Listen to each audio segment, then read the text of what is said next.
As expected, the retargeting is going on, and this is a very good signature for the lander.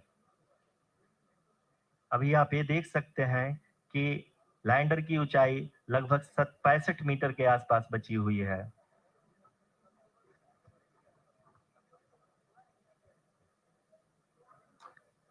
Currently, only 2 engines are now being fired, and we are nearly at zero velocity, vertical and horizontal. We were hovering, and now we are approaching the moon's surface.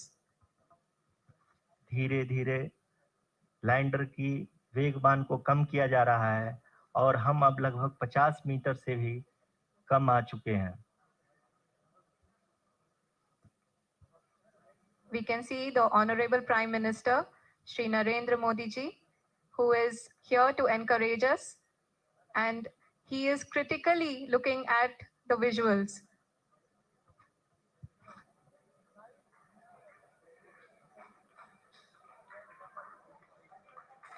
जी हाँ, आप अपनी screen पे देख सकते हैं कि हम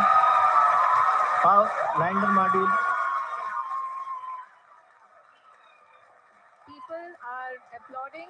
Let us all wait to hear from the Secretary Department of Space and Chairman ISRO, Shri S. Somnath.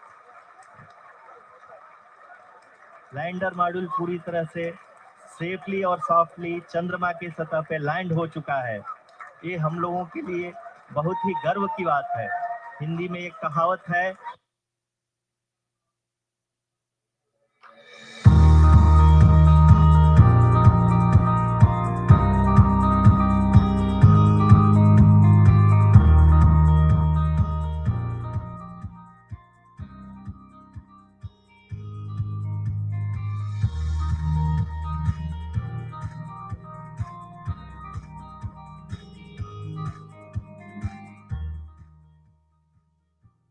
this Voice of Global South Summit is a collective effort for gaining novel ideas for our collective futures.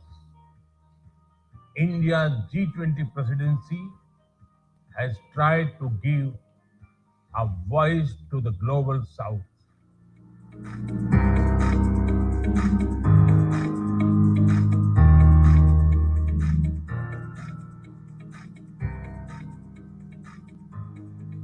सबका साथ की भावना से ही भारत ने प्रस्ताव रखा था कि African union को G20 की स्थायी सदस्यता दी जाए.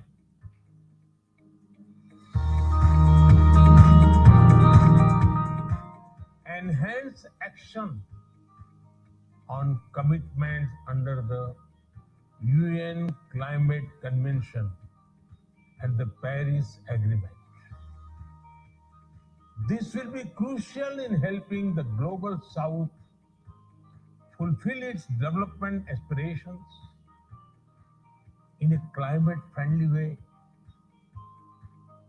I strongly believe that it is our collective responsibility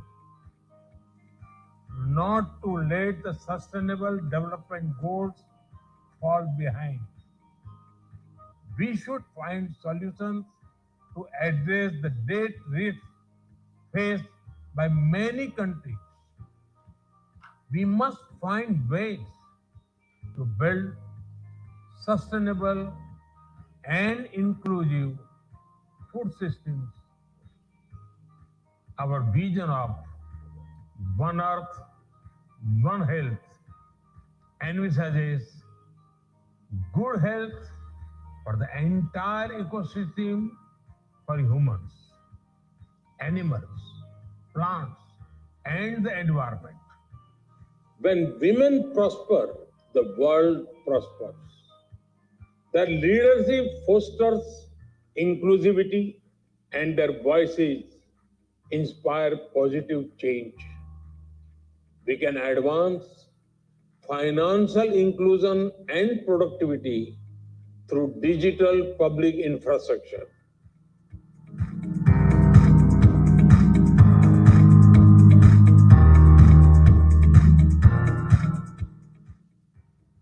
Skilling, reskilling, and upskilling are the mantras for the future workforce. Respond to the priorities of the global south by framing an inclusive and balanced international agenda.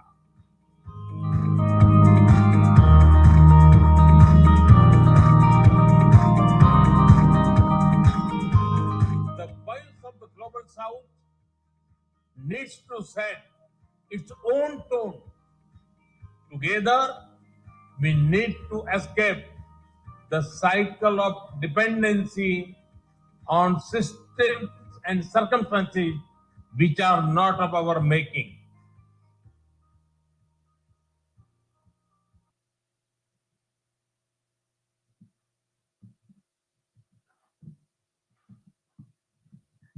大使が到着し次第開始したいと思います。しばらくお待ちくださいませ。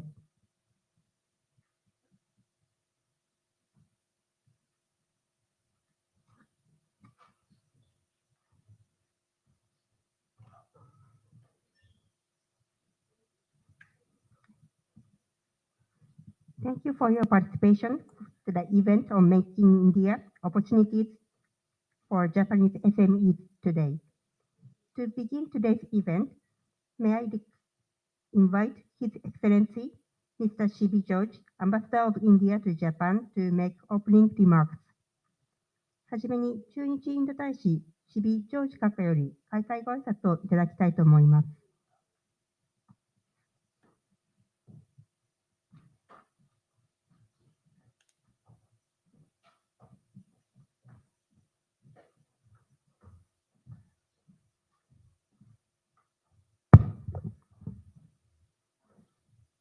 Honorable Secretary, Ministry of Micro, Small and Medium Enterprises, Government of India, Shri S.C.L. Das, Dr. Rajini Sarisha, Secretary, Ministry of Micro, Small and Medium Enterprises, Government of India, Mr. Ken Katsuyama, Senior Vice President, Global Head of Global Business, NGT Corporation, distinguished guests, ladies and gentlemen, a very good evening to you all. I extend a very warm welcome to each one of you on this important occasion as we gather here at the embassy in Tokyo to discuss the exciting prospects of collaboration between our two countries under the theme Make in India Opportunities for Japanese SMEs in India. The event is not just a meeting of minds, but a celebration of the shared vision for economic growth and innovation that unites India and Japan. Dear friends, I'm very happy to share that in India, we have more than 63 million SMEs employing around 110 million people. MSMEs in India have 36.2% share in manufacturing sector. Around 43% of exports from India are contributed by the MSME sector. It contributes around 29% of India's GDP. The Make in India initiative is a testament to our commitment to fostering a business-friendly environment, driving industrialization, and promoting skill development. And as we open our doors to international partners, particularly the Japanese SMEs, we see an immense potential for synergies that can fuel the economic prosperity of both our countries. Japan has long been a global leader in technological advancement, precision engineering, and innovation. India, on the other hand, stands as a beacon of economic resilience and an important market and with a consumer base. It is in this complementarity that forms the foundation of opportunities which we are going to discuss today. In Japan, SMEs account for 70% of the national employment and generates more than 50% of national value added. Japanese SMEs bring with them a legacy of excellence, and India provides a vast canvas for growth and expansion. From automotive to electronics, pharmaceuticals to renewable energy, the avenues for collaboration are manifold. Our government has implemented several policy reforms aimed at simplifying regulatory procedures, and creating an investor-friendly atmosphere, ensuring a seamless integration for businesses looking to establish or expand their presence in India. Our infrastructure development, including the ambitious industrial corridors and smart cities projects, further augments the attractiveness of India as an investment destination. We invite our Japanese SMEs to explore partnerships, joint ventures, and investments that align with the diverse sectors opening up within our nation. During the last 1 year, I have been able to travel all across Japan. We are able to interact with large number of chambers and businesses, small and big. I have seen an interest for India-Japan collaboration in every meeting which I had. I realize the importance of Japanese SMEs and their interest to engage with India. It is in this context that the embassy has set up an SME Connect platform with the support of the JETRO, and I'm very happy that that program is moving ahead, and we are seeing more and more interest for the Japanese SMEs to engage with India. In fostering this collaboration, we also recognize the importance of technology transfer, skill exchange, and knowledge sharing. It is through such cooperative ventures that we can truly harness the power of innovation, elevate our industries to new heights. As we navigate the unwatered charters of post pandemic recovery, the resilience of our economies lies in the partnership we forge today. Dear friends, once again, I thank the leadership from our Ministry of Micro, Small and Medium Enterprises who have joined us today. I also thank the NTT Corporation for their presence here today. Once again, I congratulate each one of you uh, for uh, a for a wonderful 2023 we had when we were able to foster the relationship between our two countries, including in the business field. Uh, the discussions and interactions today will definitely help us to take that engagement forward. Once again, thank you and good evening.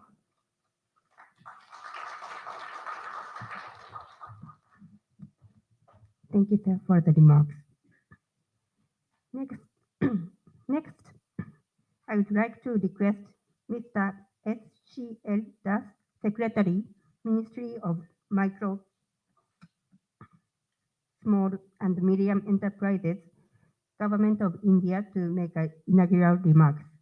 続きまして、インド中小企業省事務次官 SCL ダス様よりオンラインで特別講演いただきます。スクリーンをご覧くださいませ。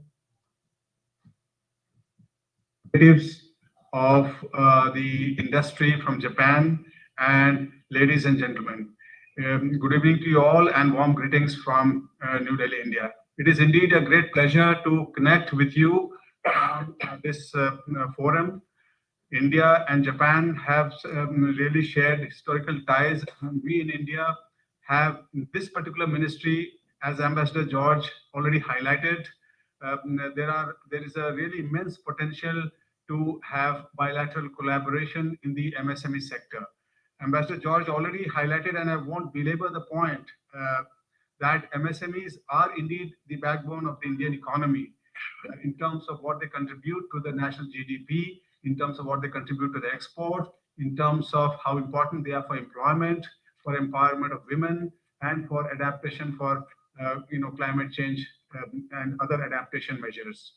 I would, however, say that in the last few years, the government of India has been following an ecosystem approach for strengthening the MSME sector. And this ecosystem approach essentially takes care of 2-3 very important fundamentals which would be of interest to our Japanese friends, our friends in the government of Japan, and the potential collaborators in the industry, MSME industry, in particular in Japan. First of all, there is a lot of focus on technology, and which is particularly of the low carbon pathways, green technologies, energy efficient technologies, and those technologies which really accelerate our transition to the green economy. So at the MSME level, that is clearly a focus. lot of several schemes and programs have already been launched to that from that perspective. Secondly, in terms of increasing the competitiveness and productivity of Indian MSMEs, there's a lot of focus on quality, and quality is something which the Japanese industry in general and Japanese MSMEs in particular are very deeply associated. And I express my appreciation for the programs which we have had with in collaboration with the our Japanese friends. And at least in two technology centers, we have already had, namely in Bhiwadi and Puducherry, we have already had this first phase of Kaizen training programs in collaboration with Japan. And the feedback which we have got in the ministry is extremely encouraging. And we would, through Ambassador George, we would like to place our request to scale up this program in with some more technology centers. So essentially, the twin focus of Government of India in the context of MSME, one on the cutting edge technology, which are increasingly the green technologies where green financing is involved, and quality, really upscaling the quality measures in the both the manufacturing service center. These two are the key focus areas where I feel a potential collaboration with the our industry counterparts in Japan would be mutually beneficial, and it would give them a lot of business opportunities because I have had a lot of associations and feedback coming and emphasizing the same. The second area where I would like to emphasize in terms of our ecosystem-based approach is that Government of India has really come a long way in terms of improving the ease of doing business. While ease of doing business follows a whole of government approach, it is across all sectors. In MSME, there is a particular focus in terms of creating those enablers which would really bring ease of business not only to the MSMEs but to the potential investors and collaborators. So as Ambassador George might have shared with you, and our embassy colleagues would eventually share with you, we have in India we have a lot of MSME clusters, and many of those clusters have the potential of investment. To cite a few examples, there are several countries such as UK and Taiwan and other countries which already have a significant investment in some of our clusters, and some of these clusters are in areas like electronic vehicles, electric vehicles, and many other upcoming areas. So we would certainly look forward to increased collaboration with the Japanese industry.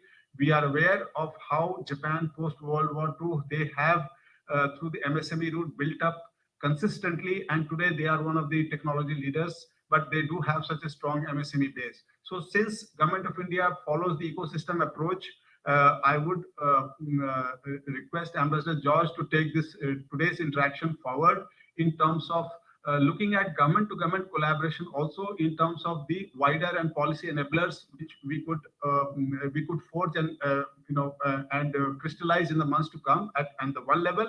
At the other level, at the business level, certainly, which doesn't really require much of a groundwork, but all we need to do is really maybe have a meeting of delegations and map out some of those clusters which would be of interest to our potential investors in the Japanese industry, particularly MSMEs. We'd be happy to do all the facilitation work, coordinate with the state governments, facilitate some field visits if some assessment is required, and above all, share a lot of the relevant data which will indicate to them which are the sectors and which are the geographies within India where a kind of a collaboration can take off without much trouble, because as I said, a lot of the enablers are already in place.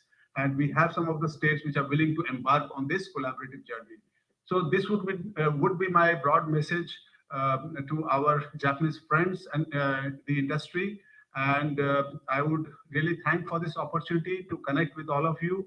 And I do look forward on behalf of the Ministry of MSME and Government of India to take forward this conversation at both the levels, as I've said, at the level of policy collaboration in terms of creating a more robust ecosystem, which is more investment friendly, much more tech oriented at the macro level. At the same time, pushing ahead with some of the specific business collaborations for which a lot of the ground is already made and the opportunity is already ripe.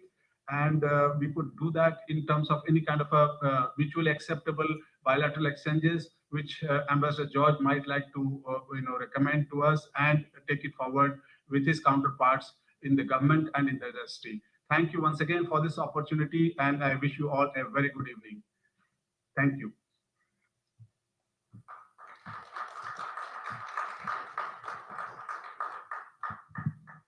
Next, I would like to request Dr. Rajneesh, Additional Secretary, Ministry of Micro, Small and Medium Enterprises, Government of India, to make a presentation on business environment and support for SMEs in Indian ecosystem virtually. 続きまして、インド中小企業省副次官ラジニーシュ様より、インドのエコシステムにおけるビジネス環境と中小企業支援についてオンラインで講演いただきます。どうぞスクリーンをご覧くださいませ。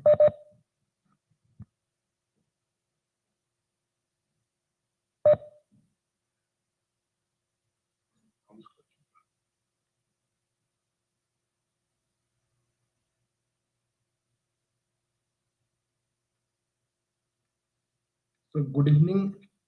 My name is Rajneesh. I am Additional Secretary in Ministry of Micro, Small and Medium Enterprises. His Excellency C.B. George, Ambassador of India to Japan. Mr. Ken Katsuyama, Senior Vice President, Head of Global Business Entity Corporation. MSME captains from Japan. Excellencies, ladies and gentlemen. Konnichiwa. So my role here today is to give you a brief outline about the MSME sector in India and the opportunities that exist. Next slide, please. As Excellency C.B. George has already mentioned, the contribution of MSMEs to Indian GDP is about 30%. We contribute 36% to the manufacturing, and our contribution to the exports in India is about 44%. And in India, we believe in inclusive development, which basically means a development that takes everybody along. So employment is a very, very critical component and a critical factor for us. And we are happy to share that after agriculture in India, MSME, they are the largest contributor to the employment. There are about 170 million people who are employed in the MSME sector. As far as MSMEs in India are concerned, according to one estimate, there are more than 70 million MSMEs in India, but that estimation was some time ago. And as per current estimates, there are more than 80 million MSMEs which are present in India. And out of these 80 million MSMEs, around 3.7 crore MSMEs, which is about 37 million MSMEs, they are formally registered with the Ministry of MSME. And when we speak about registration, we mean the formalization of the MSMEs, because through the Ministry of MSMEs, we create certain specific entitlements for the MSMEs to move forward. Next. As we all know, India is one of the fastest growing economies. I just want to share that in 2014, India was the 10th largest global economy. And if we look at India today, we have moved from the 10th position to 5th position.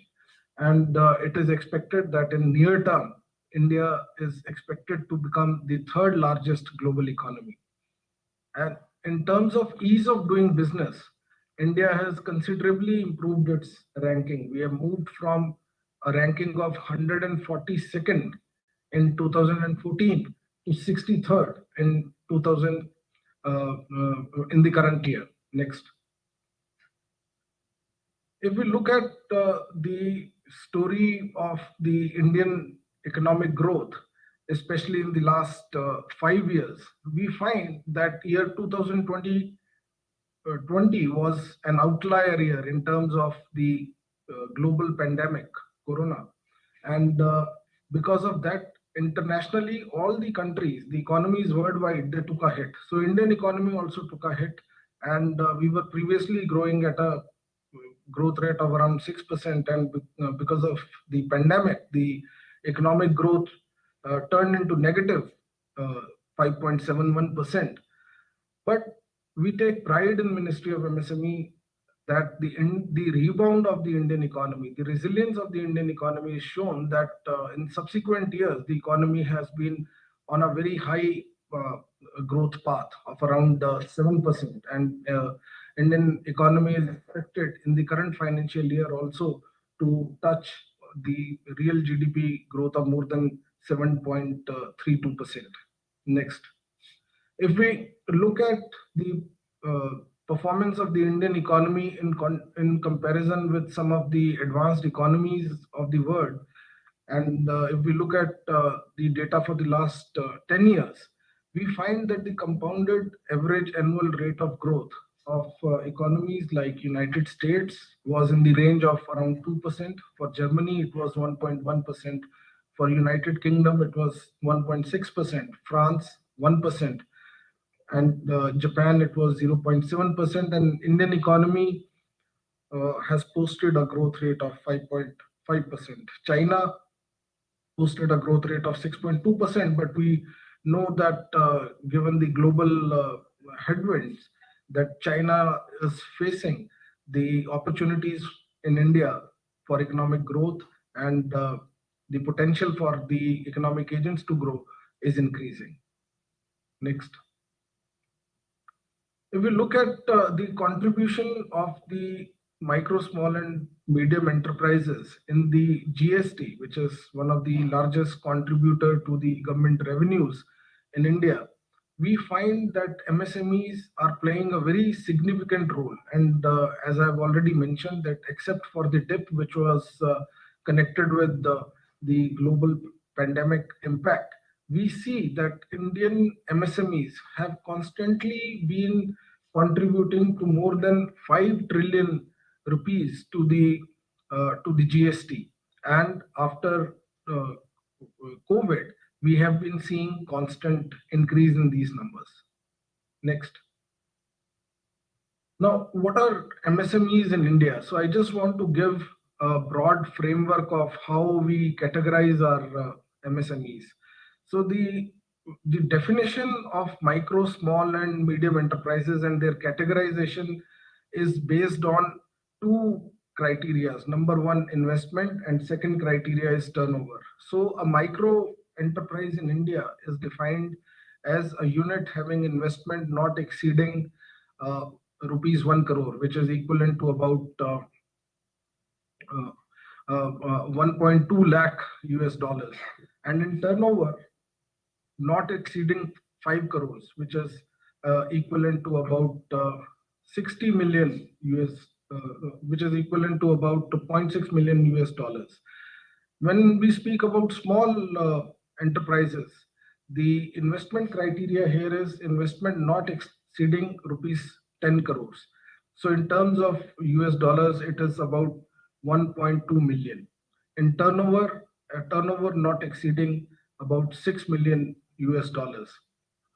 The medium enterprises in India are enterprises having investments not exceeding 50 crores and turnover not exceeding 250 crores. So which would be equivalent to about 30 million US dollars. Next. We have a legal framework which governs the mandate of the ministry and also provides a regulatory framework and a facilitating framework for the development of micro, small, and medium enterprises. So a specific act was passed by the Parliament in the year 2006, and this provides a legal framework for the recognition of enterprises in India. And the definition of MSME is, since it has a legal framework and a legal force behind it, so the entitlements of the MSMEs are recognized even in the court of laws in India. Next.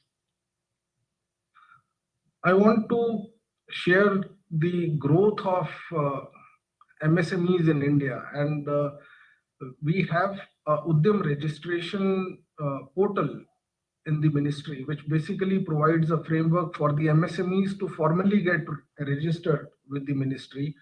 And as we can see from the graph, that the Udyam registrations, the formal registrations of the MSMEs in India since March 2023 till now, which is a span of almost 1 year, it has increased from 1.39 crores to 2.31 crores. So basically, it has increased from around 14 million in numbers to 23 million in numbers. So almost a jump of about 70% we have seen if we look at the middle graph.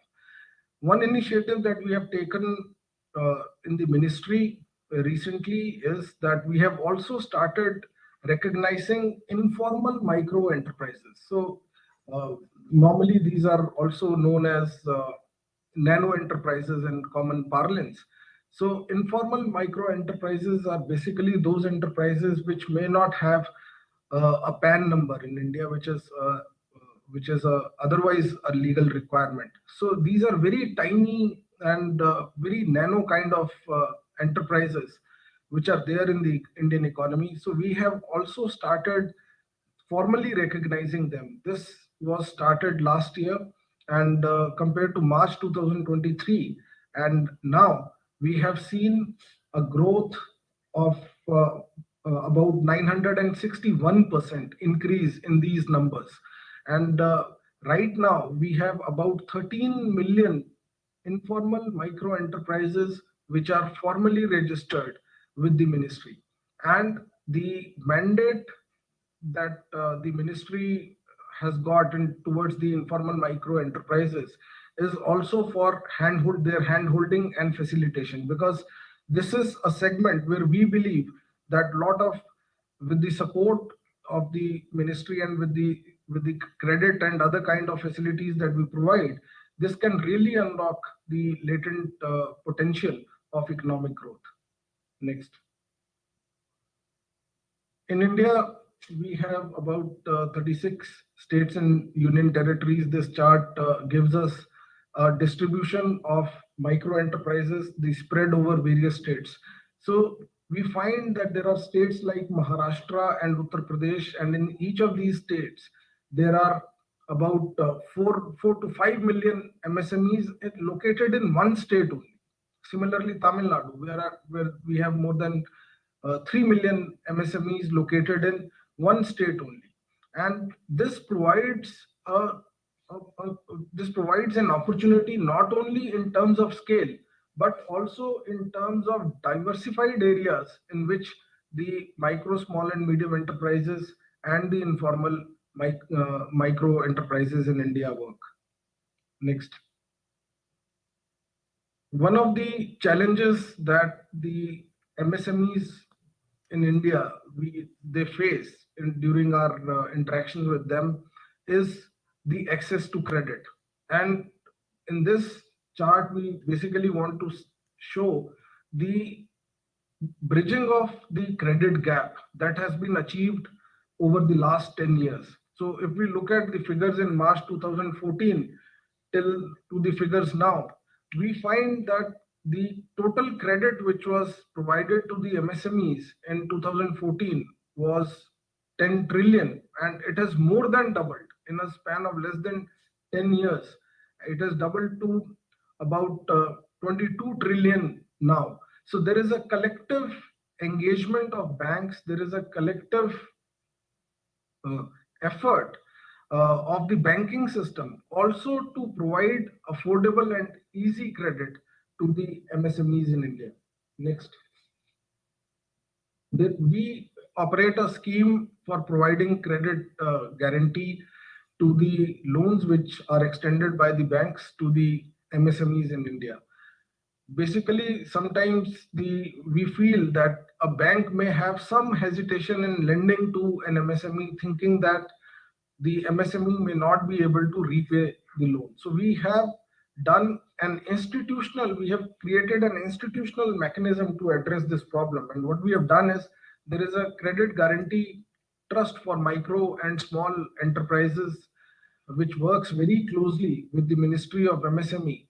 and the number of this credit guarantee trust provides guarantee coverage to the banks that in event of any default by the micro or a small enterprise, the around 80% of the credit which is provided to the MSME, it is repaid by the credit guarantee trust.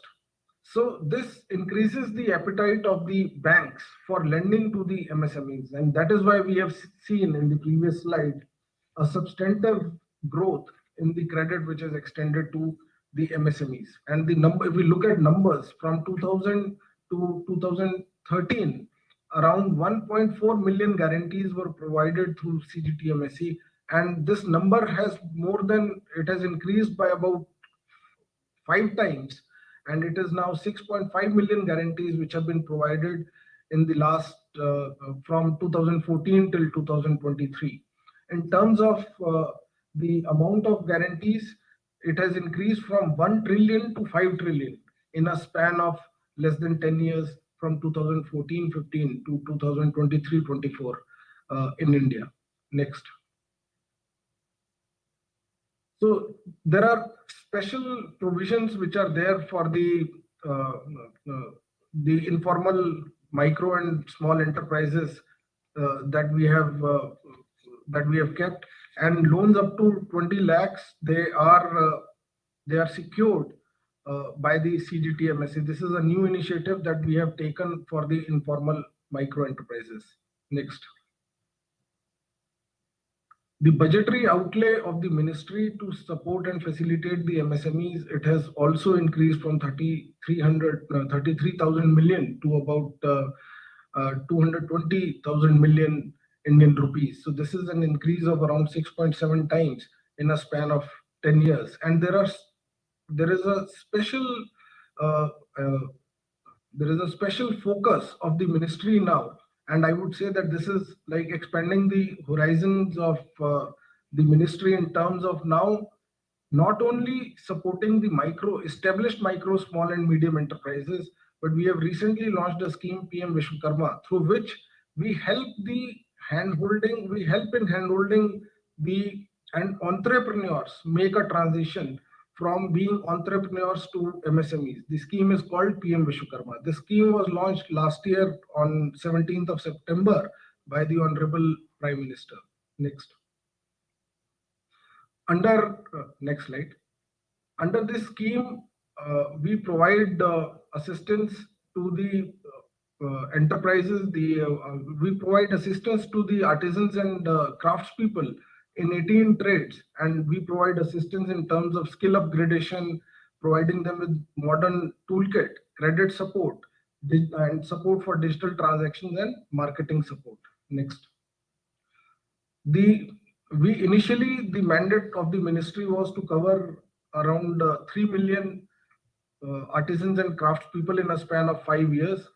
However, in a short span of 5 months, we have covered around 10 million people already. So we have far exceeded the mandate that was provided to us. So this is again an indication of the latent opportunities that are there, because initially we were only facilitating the established micro, small and medium enterprises. For the first time, we have started assisting the artisans and craftspeople who are otherwise not yet formally registered as MSMEs, but now these people have also come under the formal ambit of the benefits of the ministry.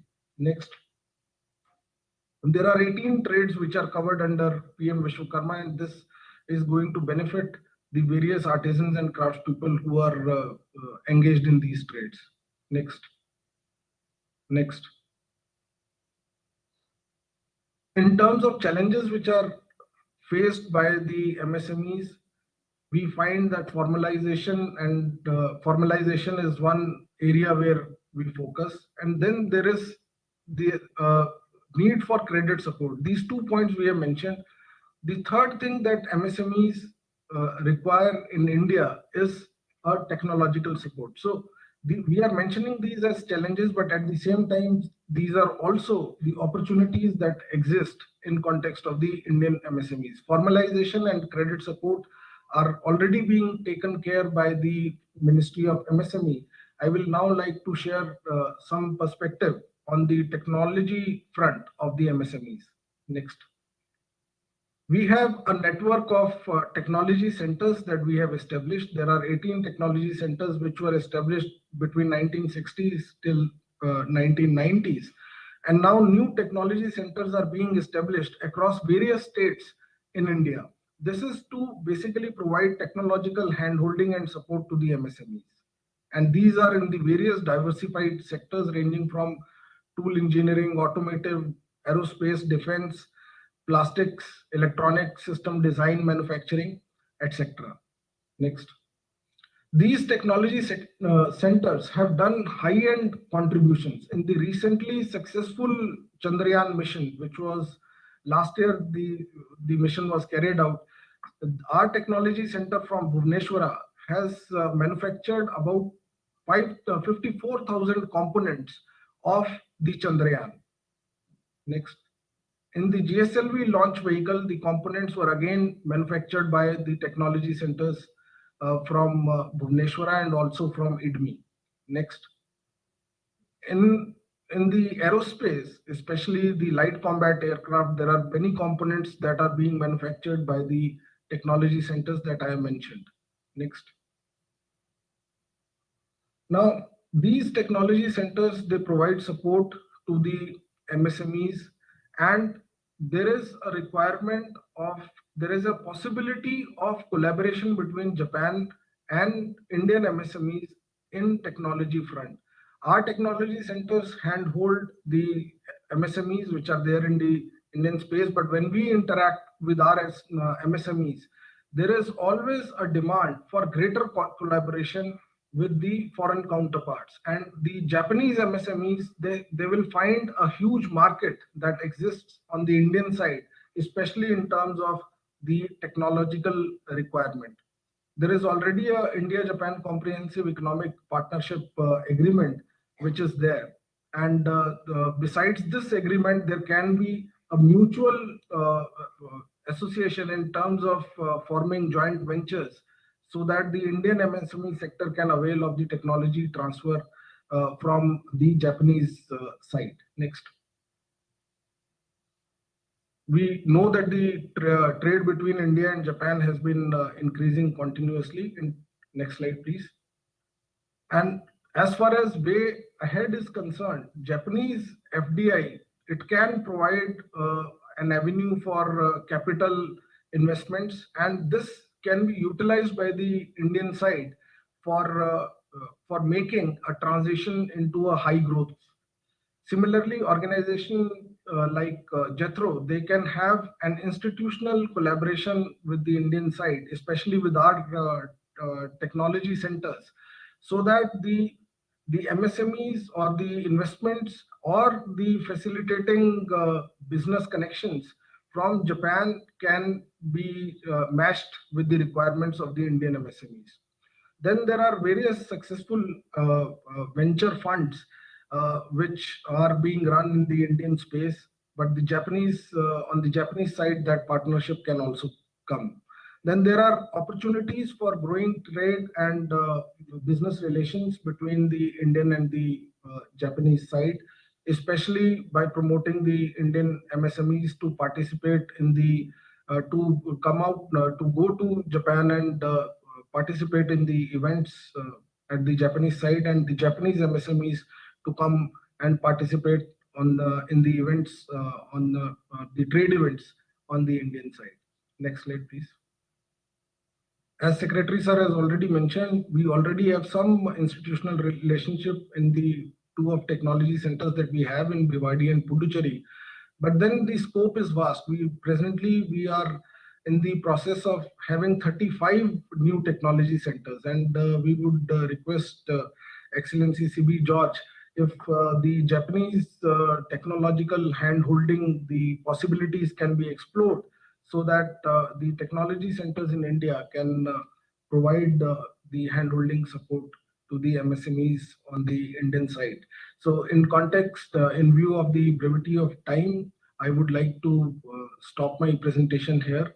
In the concluding remarks, I would just say that the market size that is offered in the Indian space, especially on the MSME front, the requirement of the Indian MSME as far as credit and as far as various facilitation measures are concerned are being taken care at the Indian at the ministry side. But the technology is one area where fruitful collaboration with Japan can really help in growing the MSMEs on the Indian side and can provide business opportunities to the Japanese investments. Thank you.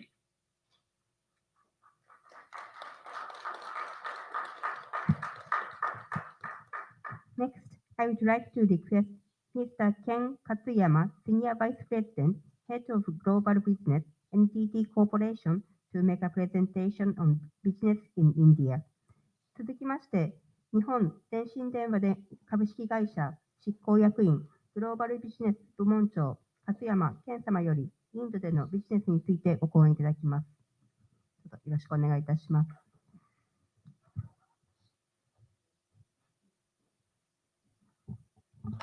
はい、Good evening, everyone. So, firstly, it is my honor to have the opportunity to present NTT. Thank you so much for giving this opportunity. Thank you so much, His Excellency, Mr. Sivijos. Thank you so much. So, I would like to give you an overview of the NTT business and NTT business outside of Japan and business in India. And so, please allow me to speak in Japanese using text slide deck in English. Okay? Thank you. では、まずですね、冒頭、私の方から、ご紹介したいのは、NTT はですね、1998年からビジネスをインドで展開をしていまして、で、まさにもうビジネスのレベニューのサイズが1ビリオン US ダラーになりつつあるという状況で、NTT の海外事業の中では最も成功しているビジネスがインドのビジネスだというふうに思っています。で、まあ、今日はですね、NTT のビジネスの全体像と、それからインドのビジネスの紹介をさせていただきたいというふうに思いますが、スライドをお願いいたします。まずですね、NTT の事業、簡単にご存知の方もいらっしゃるかと思いますが、ご紹介したいと思います。こちらはですね、NTT グループのフォーメーション、全体のグループ全体の、組織構成としまして、特にそのメジャーな会社をピックアップしてますが、モバイルをやってる NTT ドコモでありますとか、それから地域通信をやっている東 NTT イーストウェスト、それから NTT データ、これはグローバルソリューションビジネスと我々位置づけてまして、海外事業を主にやっている会社。で、それから、それ以外にもですね、都市開発であるとか、再生エネルギーなんかをやっている会社、アーバンソリューションとか、デナジという会社がありまして、レベニューにすると、全体で13兆円を超えるレベニューを生み出している会社でございます。で、従業員にするとですね、おおよそ34万人の従業員が世界中で働いているという会社になります。次お願いいたします。では海外事業、どのようにして成長させてきたのかという、軌跡を簡単にご紹介をしますと、こちらですね、1999年以降22年までの、レベニューがどういうふうに推移をしてきたのかというところで、22年、一番端を見ていただくと、お分かりの通り、まずですね、グローバルには先ほど申し上げた、日本円ベースでいうと13兆円のレベルなんですが、日本の外ではですね、19ビリオン US ダラーズのレベニューを稼ぎ出していると、日本の外でですね、という状況になっています。で、2010年頃からですね、このグローバルの色、濃いネイビーの色のところが増えてきていると思いますけども、海外投資を加速してきているというような状況、M&A が中心になりますけども、加速しているという状況になります。次のスライドお願いいたします。で、こちらはですね、エンプロイーの数になります。で、直近22年、こちらも一番、皆様から見て右端になりますが、従業員の数にして、339系、339,000ということで、約34万人という従業員がおりまして、そのうちの4割はですね、もう日本の外で働く仲間ということになります。次のスライドお願いいたします。で、グローバルにはですね、こういうビジネスを展開しながら、プレゼンスを我々としてはですね、一生懸命向上させていこうとしているところなんですけども、例えばですね、プレゼンスというところで言うと、この真ん中のあたりを見ていただきたいんですが、80カ国以上で、ビジネスを展開をしている。で、それから、その隣、75%、75%と書いてますけども、75% 以上のフォーチュングローバル100カンパニーに、サービスを提供している。このような形で、それからですね、もう一つこの後お話が続くという意味でご紹介をしておきますと、左下ですね、にありますけども、データセンターの事業という意味では、中国の事業者を除くと、世界で3番目のサイズのデータセンターの事業者という状況になっています。次、お願いいたします。で、では、リージョン別に、ビジネスのサイズがどのような分布になっているのかということを示しているのがこちらのチャートになるんですが、世界で繰り返しになりますけども、19ビリオンのレベニューを稼ぎ出しているという状況でございますけども、EMEA、APAC、アメリカスとありまして、APAC で4ビリオン。で、インドではですね、約1ビリオン US ダラーの収益を稼いでいまして、従業員、エンプロイーという意味では、40,000、4万人の従業員がですね、仲間が、インドで働いています。はい、次お願いします。で、ここから先は少しインドの事業について、具体的にご紹介したいと思うんですが、先ほど申し上げました通り、従業員にすると、40,000ということで4万人で、オフィスがですね、11あります。メジャーなオフィスにして11あります。で、それから、投資という意味でいきますと、先ほどご紹介したようにデータセンターという事業にはかなり投資をしてまして、それ以外にもですね、いろいろ地元で IT のソリューションを提供しているとか、それからあと、ソフトウェアの開発をするですね、オフショアの拠点がありまして、そこでもですね、そこがですね、バンガロールにあるんですけども、それ以外にもいくつかありますが、かなり多くの従業員が働いてくれています。で、データセンター、繰り返しになりますけども、経緯で、過去3年の経緯で4割、40% の成長を遂げています。で、それ以外にもですね、インドに直接陸揚げをしている海底ケーブル、通信のケーブルを陸揚げしていると。で、そのケーブルが、ムンバイとチェナイにありまして、このケーブルとデータセンターをつなげてですね、いわゆるグローバルな会社に対して、よりその信頼のできる通信サービスを提供するといったようなビジネスをやっています。で、それから、サステナビリティというところにも触れておきたいんですけども、我々もですね、インドにおけるデータセンター、カーボンニュートラルですね、100% のリニューアル、いわゆる再生エネルギーを2030年までに実現するという前提で、今ビジネスを展開しているところでございます。次のスライドお願いいたします。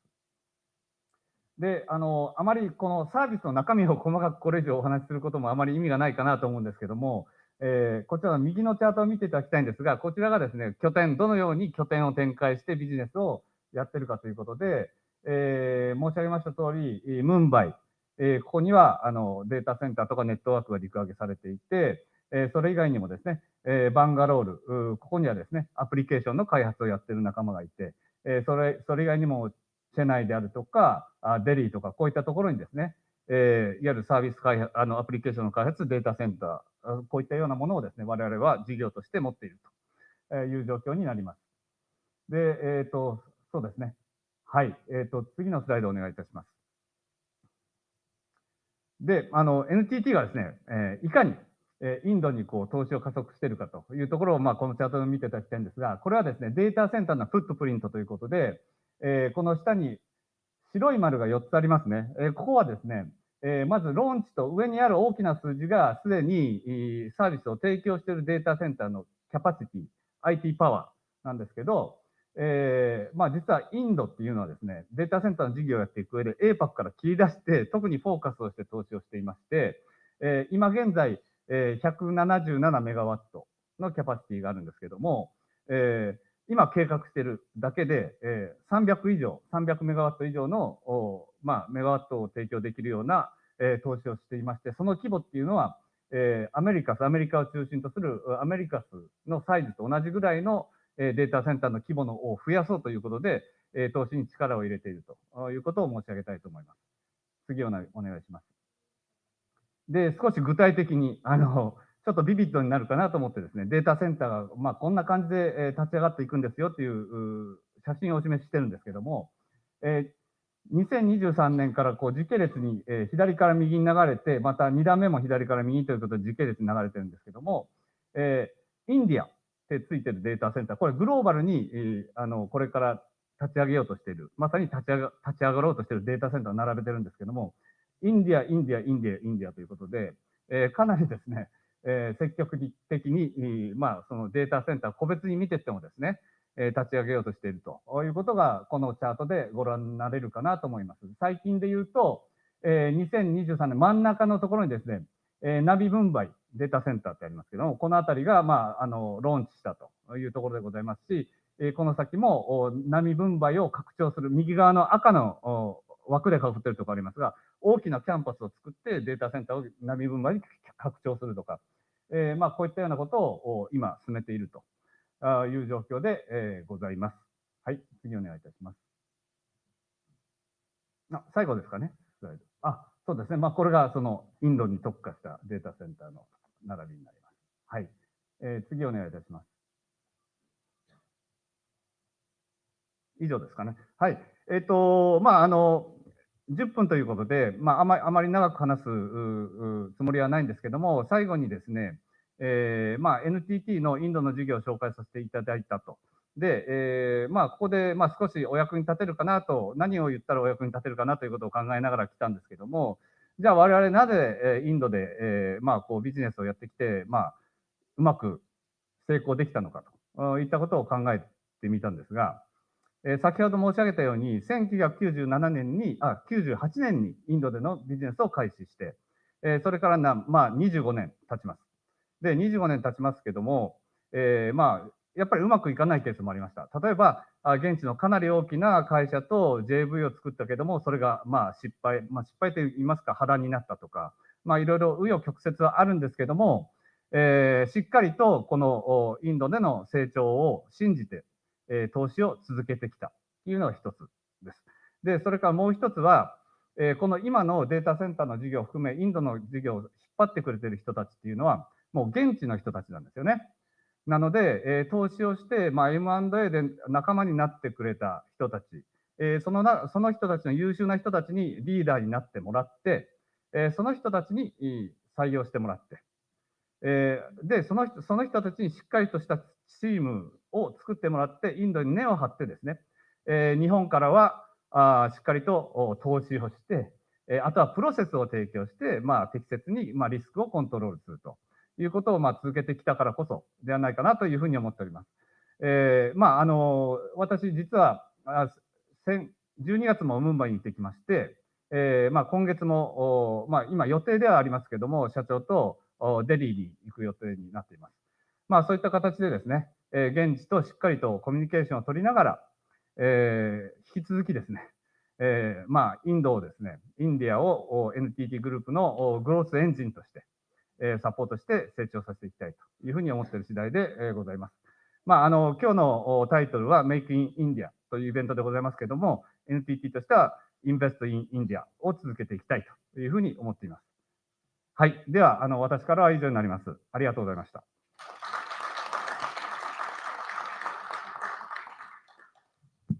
勝山様、貴重なお話をありがとうございました。We will now conclude the event on Making India opportunities for Japanese SMEs today. Thank you very much for all the speakers to share informative presentation and talks, and thank you very much for all the participants to share your time with us. We are looking forward to more participation in the next opportunities. Thank you very much. 以上をもちまして、メイクインインディア日本の中小企業における商機を終了とさせていただきます。ご登壇いただいた登壇者の皆様、そしてご参加いただきました皆様、本日は貴重なお時間をいただきまして誠にありがとうございました。この後、この会場を出てすぐのホイヤーでネットワーキングセッションを開催いたします。名刺交換の場としてぜひご活用くださいませ。We have a networking session at the foyer just outside of this venue. You may exchange your business card over there. Thank you very much for your participation today.